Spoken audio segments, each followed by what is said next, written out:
Unbelievable. And guess what?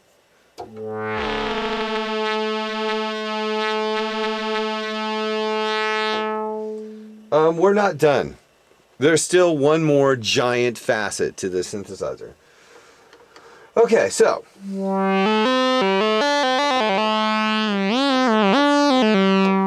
we've got these two oscillators. We've got the combination of the two oscillators in a cool ring mod. We've got the sync.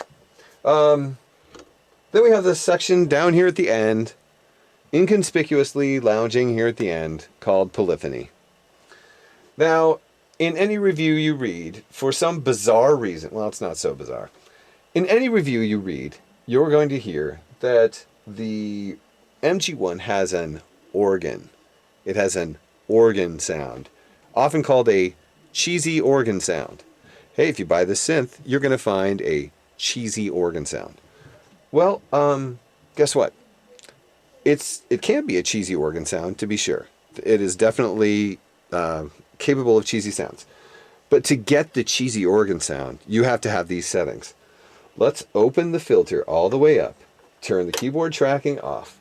Well, it probably isn't going to matter, but just for safety's sake, let's turn the envelope to keyed. Let's turn up the polyphony, and what do we get?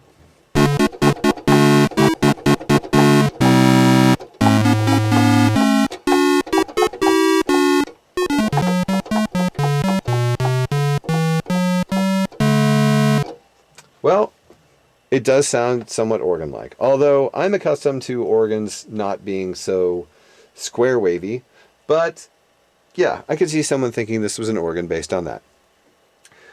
So let's get beyond that, and we'll talk about why this is a polyphonic synthesizer. It's not an organ. Like any polyphonic synthesizer, you can make organ sounds on it, but it's only an organ in a couple of ways that are not important if you program the synthesizer in the best ways possible. Let me show you. Okay, first of all, this is fully polyphonic. Like, Radio Shack told Moog, listen, we can't sell this keyboard thing unless you can play chords on it. And the only inexpensive way that Moog could actually provide chords was to make it divide down or fully polyphonic, which is to say there are 12 oscillators inside this synthesizer being divided, well, my math is bad, but we'll say 1.5 times to provide all of these notes. So it's not just sort of polyphonic, it's fully polyphonic. You press down all these keys at once and they will all play. Which you probably don't want to do because who wants to make that noise? But yeah, so any chords that you happen to be playing,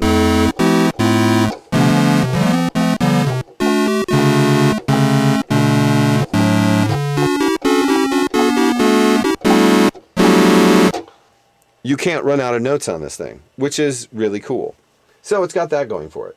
And yeah, we're still in organ land, but there are ways around organ land. Let me be clear about one thing though. The big flaw in the polyphonic section, and it's really the only flaw in the polyphonic section, is it is always on off. It's like the keyed setting in the envelope. You have key down, brings note, letting go of key, releases note. No matter what the envelope setting for release is, you let go of the keys, you're going to lose the note, which is sad because you can't get really sustained chords unless you're holding those chords. And that's not exactly fun. But that's really the only setback. And there are ways, when you hear what this thing will do, that becomes sort of a less important issue. The great thing is that the envelope can control the attack of the organ. We can't control the release of the organ, but we can control the attack. So you can get swells.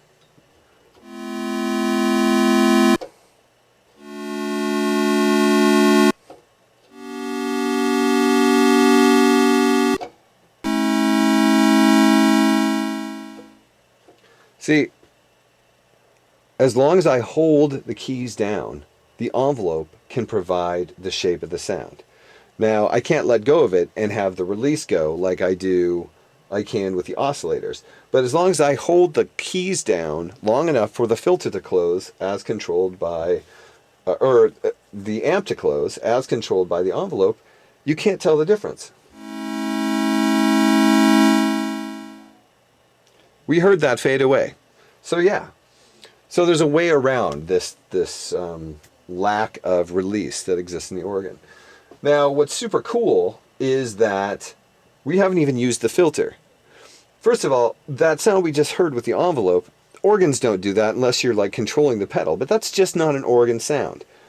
So let's start playing with a filter and see what we get, and see if you still think this sounds like a cheesy organ.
Once you get the sustain open, though, you lose the ability to get the closing of the envelope. So turning the sustain on when you're using the polyphonic section and trying to make it sound as synthesizer-y as possible is not advised.